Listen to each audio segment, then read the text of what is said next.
बिस्मिल्लाहिर्रहमानिर्रहीम। अस्सलाम वालेकुम। आप देख रहे हैं टी अकेडमी और आज मैं आपको बताऊंगी वेजिटेबल्स के नाम जो कि आप अपनी आम रूटीन में इस्तेमाल करें ताकि आपको आसानी से याद हो जाए। आप रोज़ाना बोलना शुरू करेंगे वेजिटेबल्स नेम को तो इस तरह आपको बआसानी वेजिटेबल्स नेम याद हो जाएंगे। सबसे पहले है हमारे पास आलू। आलू को इंग्लिश में कहते हैं पोटैटो। पोटैटो। टमाटर को कहते हैं टोमेटो। टोमेटो।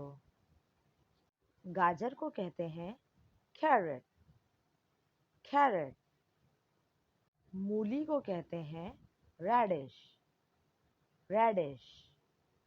पालक को कहते हैं स्पिनच। स्पिनच।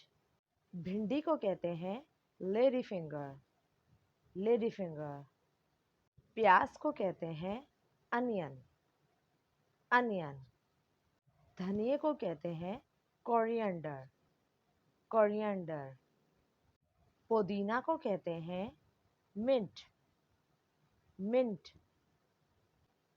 करेला को कहते हैं बिटर गोर्ड। Bitter gourd.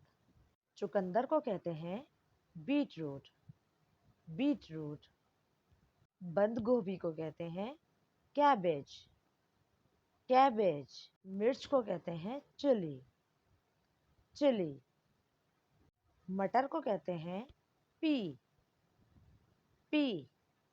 फूल गोभी को कहते हैं कॉलीफ्लावर। कॉलीफ्लावर। वीडियो अगर पसंद आई हो तो लाइक ज़रूर कीजिएगा, अपने दोस्तों के साथ शेयर ज़रूर कीजिएगा। जज़ाकल्लाह।